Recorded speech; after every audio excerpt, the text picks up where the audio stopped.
ورځ در باندې اوس دا ښه صحیح وګورم ښه دا د پیغمبر صاحب په وخت کې چې دی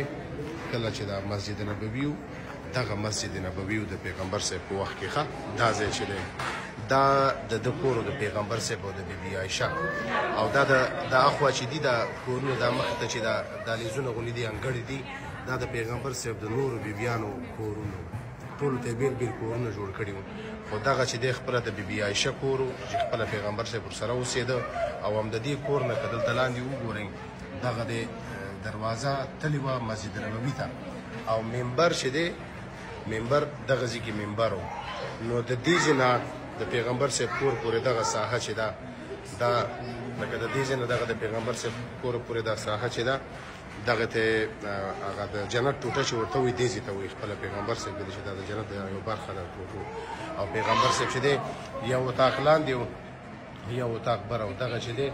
دلته خپله دی اوسېدو بیبي عایشې سره بره به راختلو دلته به اوسېدلو دا د نورو بیبیانو کور او دا د نورو صحابهو کورونه دي دا چې دي دا د نورو صحابهو کورونه دي دا ټول ګورئ تاسې او دا ګوره مسجد نبوي دی هغه دی دروازه ښکاري ګوره دا ځای چې دی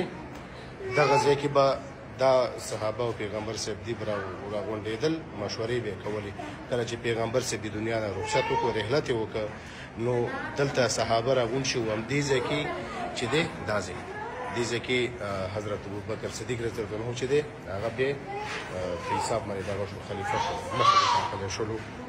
نو دا مې غوښتل چې تاسو سره یې زه شریک کړم